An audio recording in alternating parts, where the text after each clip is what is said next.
गांव के किनारे एक पुरानी हवेली थी जिसके बारे में कहा जाता था कि वहां पर भूतों का वास है।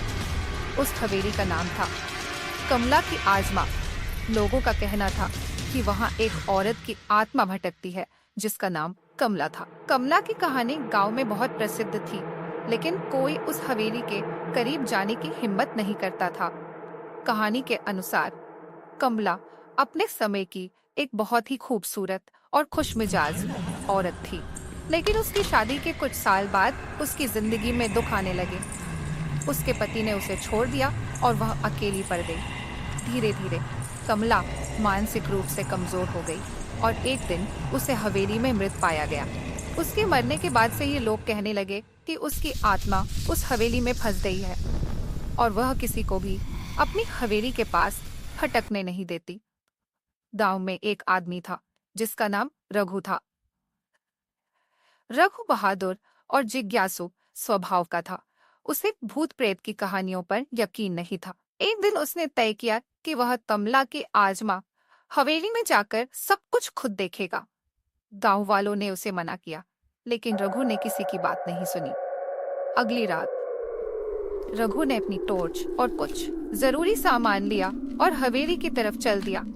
हवेली में घुसते ही उसे अजीब सी ठंडक महसूस हुई। हवेली के दरवाजे टूटे हुए थे और अंदर गुप्त अंधेरा था। दीवारों पर पुरानी तस्वीरें लटकी हुई थी जिनके चेहरे धुंधले हो चुके थे।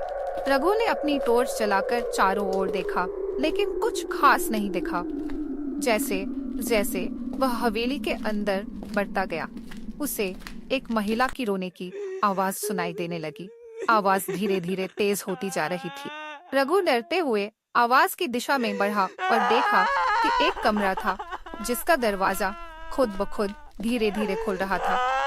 अंदर झांकने पर उसे एक धुंधली सी परछाई दिखी जो कि एक औरत की थी। वह परछाई फर्श पर बैठी थी और बुरी तरह से रो रही थी। रघु ने हिम्मत जुटाकर पूछा, कौन हो तुम? अचानक वह परछाई उठकर खड़ी हो गई और रघु की तरफ मुड़ गई। वह कमला की आत्मा थी। उसकी आंखें लाल जलती हुई थी और उसके चेहरे पर एक भयानक मुस्कान थी। उसने रघु की तरफ इशारा किया और कहा, तुमने मेरी शांति भंग की है। अब तुम यहाँ से जिंदा नहीं जा सकते।